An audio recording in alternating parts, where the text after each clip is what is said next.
అలా quarterly exams అవ్వగానే half yearly ఇంతకంటే బాగా రాస్తామనే నమ్మకం. పరీక్షల ముందు తీసేసిన డిస్కనెక్షన్ ఇంటికి వెళ్లేలోపు వస్తుందో లేదో అనే ఓ టెన్షన్.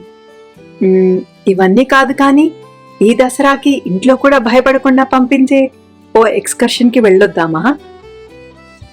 ఇప్పటికైతే మన పల్లెటూరుకో నెల్లూరు వైజాగ్ బీచ్కో వెళ్ళట్లేదు, కానీ మీరు బ్యాగ్ తెచ్చేసుకుంటే మన జ్ఞాపకాల కొలువు నింపుకుంటూ అందరం కలిసి ఎంజాయ్ చేసే ఓ ప్రదేశానికి వెళ్ళొద్దాం.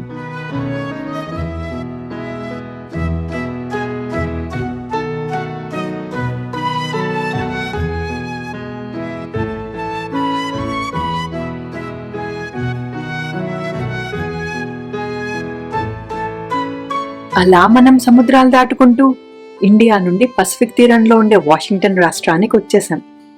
అమెజాన్, మైక్రోసాఫ్ట్ లాంటి టెక్నాలజీ దిగ్గజాలు, ఫోర్బ్స్ పత్రికపై ఉండే కుబేరులు, వీళ్ళందరికంటే వెలకట్టలేని ప్రకృతి ఒడిలో ఈ రాష్ట్రం ఉంది. మనం ఇప్పుడు ఇక్కడ కనిపిస్తున్న ఒలింపిక్ నేషనల్ పార్క్కి బయలుదేరాం. అబ్బా, పార్క్ అంటే సాయంత్రం మళ్ళీ వచ్చేసేది కదా, ఇంత దూరం ఎందుకు అనుకుంటున్నారా?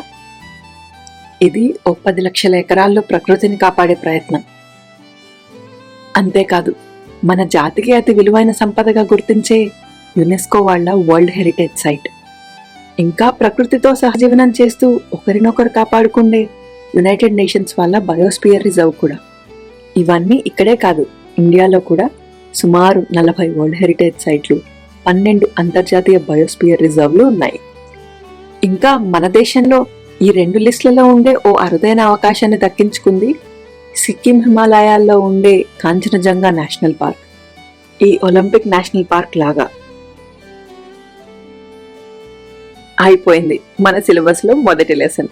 అంటే స్కూల్ ఎక్స్కర్షన్ లో టీచర్లు నాలెడ్జ్ ఇస్ డివైన్ అని గుర్తు చేయమంటారు కదా, మన మొదటి స్టాప్ కూడా వచ్చేసింది. అందరూ జాగ్రత్తగా దిగేస్తే చల్లగాలి పీల్చుకుంటూ మంచి వ్యూ ఎంజాయ్ చేద్దాం.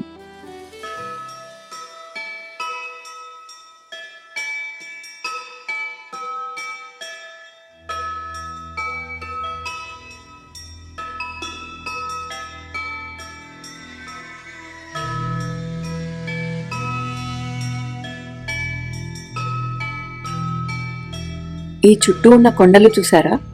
మిలియన్ల సంవత్సరాల నుండి సముద్రంలో మిగిలిపోయిన సెడిమెంట్స్తో ఇలా తయారయ్యాయి. అంటే మన కంటికి కనిపించే కంటే చాలా లోతు లోపల ఉంటుందన్నమాట.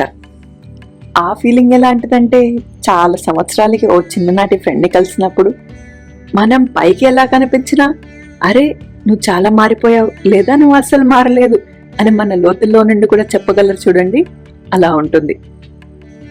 ఎక్స్పెక్టేషన్స్ లేని వయసులో వచ్చిన బంధాలు కదా, రోజు మాట్లాడకపోయినా గట్టిగానే అనిపిస్తాయి. ఇక్కడి నుండి మనందరం ఫ్రెండ్స్ బయలుదేరే టైం వచ్చింది. ఒకవేళ మీరు చెప్పులు వేసుకుని ఉంటే దారిలో షూకు మార్చేసుకోండి, ఎందుకో ముందు తెలుస్తుంది.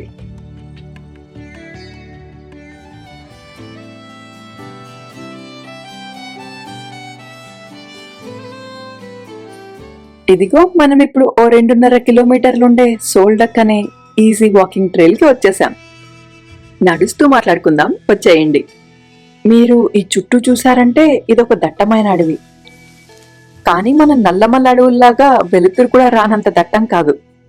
ఎందుకంటే మనం భూమధ్య రేఖ, అదే ఈక్వేటర్కి దగ్గరగా ఉన్నాం. కానీ ఈ ప్రాంతం సూర్యరశ్మి తక్కువగా, వర్షం చలి కొంచెం ఎక్కువగా ఉన్న చోట ఉంటుంది.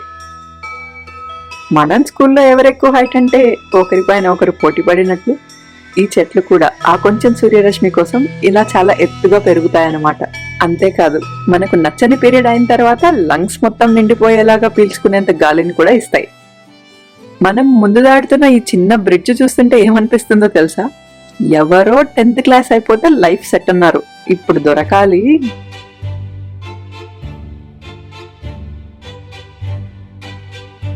ఓసారి తలెత్తి శ్రమ లేకుండా ప్రకృతి వేసిన ఈ సెట్ చూడండి. ఈ చుట్టూ ఓ పెద్ద వృక్షం నుండి కంటికి కనిపించని ఓ చిన్న మొక్క దాకా అన్నీ ఒకే చోట ఎలా కలిసున్నాయో చూడండి. మనం మన ఆర్థిక స్తోమతతో సంబంధం లేకుండా ఒకే యూనిఫామ్ వేసుకుని అప్పట్లో స్కూళ్ళకు వెళ్ళినట్టు. స్వచ్ఛంగా గలగలా పారే నీళ్లను చూస్తుంటే చిన్నప్పుడు ఆశా చాక్లెట్ తిన్నట్టు, లేదా అమృతం సీరియల్ చూసినట్లు లేదు? ఇదిగో ఆశామృతం అనగానే ఇక్కడే ఆగిపోయాం. మనం నడవాల్సింది ఇంకొంచెం దూరం ఉంది, పదండి. ఇలా వెళ్ళి ఈ ట్రైల్ పేరైన సోల్డక్ తో ఉండే ఓ వాటర్ ఫాల్స్ ని చూసేద్దాం.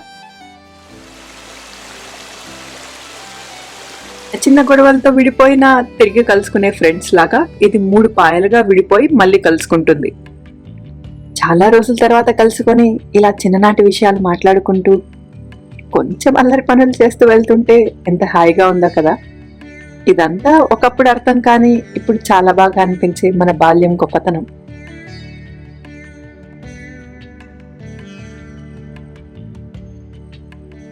ఇప్పుడు కొద్ది దూరంలోనే ఓ చిన్న బ్రేక్ కి ఆగాం.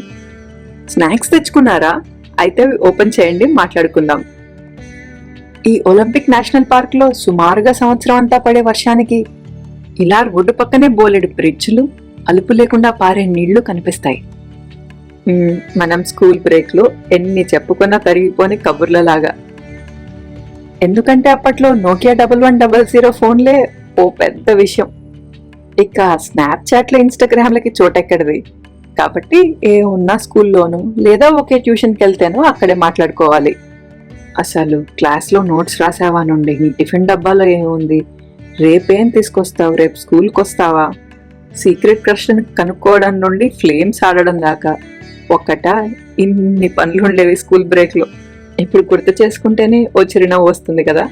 ఈ పారే నీళ్లలాగా మనం ఇవన్నీ దాటుకొని వచ్చేసినా మన జ్ఞాపకాలు మాత్రం ఈ నీళ్లకు తట్టుకొని ఉండే చెట్లలాగా అలాగే నాటుకొని పోయాయి కదా.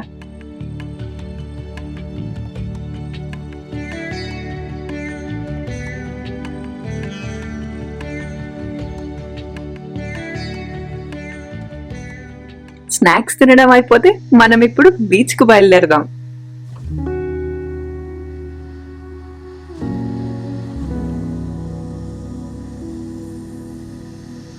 ఇదిగో మాటల్లోనే రూబీ బీచ్ కి వచ్చేసాం. బీచ్ దగ్గరకైతే ఎలాగో వెళతాం, కానీ దూరం నుండే ఓసారి ఎంత ఆహ్లాదకరంగా ఉందో చూద్దామా.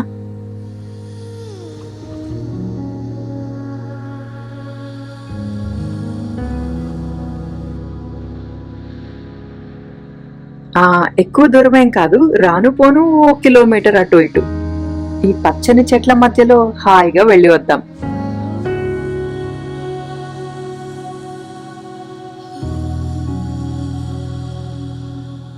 ఇదిగో మనకంటే ముందే చాలా మంది సన్సెట్ కోసం వచ్చేశారు.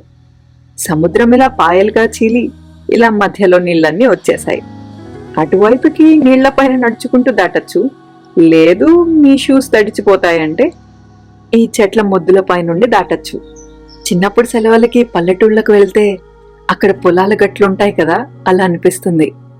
అమ్మమ్మ, నాన్నమ్మ, తాతయ్య, అబ్బా మన కళ్ళల్లో వాళ్ళ పిల్లల్ని మళ్ళీ చూసుకుంటూ జీవితాన్ని చూసిన అనుభవం ఉన్న మన స్థాయికి దిగి వచ్చి మన చేతులను పట్టుకొని దాటిస్తుంటే ఎంత ప్రేమగా ఉండేదో కదా. ఇలా సముద్రం మధ్యలో కూడా నిలబడే ఈ రాళ్లని సీ స్టాక్స్ అంటారు.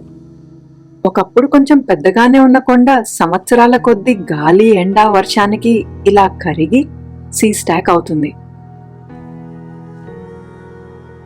ఇలాంటి రాళ్లు అక్కడక్కడ ఇంకా కొన్ని గుహలు కనిపిస్తాయి మనకు, అన్ని సీ స్టాక్సే. మరీ దూరం వెళ్ళిపోకుండా ఎంజాయ్ చేయండి.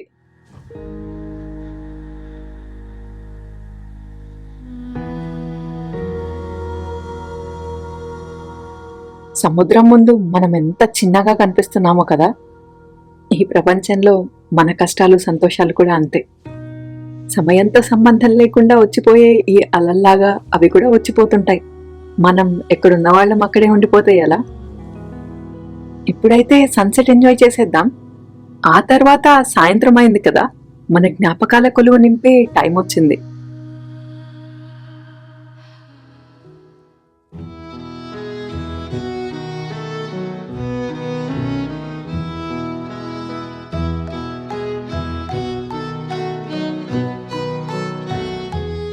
మనం ఇవాళ ఎక్స్కర్షన్ మొదలుపెట్టినప్పుడు కొండల మధ్యలో ఆగిపోయిన నీళ్లను చూసాం. ఆ తర్వాత సోల్డక్ ట్రైల్లో ఓ జలపాతాన్ని, ఇంకొంచెం ముందుకు వెళ్లి రోడ్డు పక్కనే పారే నీళ్లను చూసాం. ఇప్పుడేమో అంతులేని సముద్రం.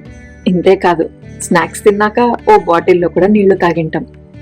అంటే నీళ్లు రూపమేదైనా వాటి పనేది చేసుకుంటూ వెళ్ళిపోయాయి. అలాగే మన నమ్మకం స్తోమత కొద్దీ ఓ బంగారు దీపం పెట్టినా మట్టి దీపం పెట్టినా అగ్ని స్వభావం మారనట్లు మనం స్వచ్ఛమైన హృదయంతో 2 చేతులు జోడించి పెట్టే నమస్కారం హృదయాంజలి. దీనితో మనకు కనిపించిన శక్తి ముందు మన నమ్మకాలేవైనా మనందరం సమానమే కదా. ఇలా మీకు నచ్చిన పద్ధతిలో పండుగ జరుపుకుంటున్న వాళ్ళందరికీ దసరా శుభాకాంక్షలు. మన జ్ఞాపకాలు కొలువు పెట్టే టైం వచ్చింది, రండి. మన ప్రయాణం ఎక్స్కర్షన్ కాబట్టి మన ఫ్రెండ్స్ ని గుర్తు చేస్తూ ఈ బస్, పంచతంత్రం అమృతం లాంటి సీరియల్స్ ని గుర్తు చేసే మన టీవీ, మనం తిరిగిన పల్లెటూర్లు పెద్దవాళ్లకు జ్ఞాపకంగా ఈ ఫోటో, మనస్ఫూర్తిగా చేసే ప్రార్థనలకు ఈ హృదయాంజలి. ఇలా మన జ్ఞాపకాల కొలువు సగం మాత్రమే నిండింది. అంటే మన ఎక్స్కర్షన్ ని ఇంకో రోజు మళ్ళీ కొనసాగించాలి. మళ్ళీ రావటం మర్చిపోకండి. నేను భవ్య.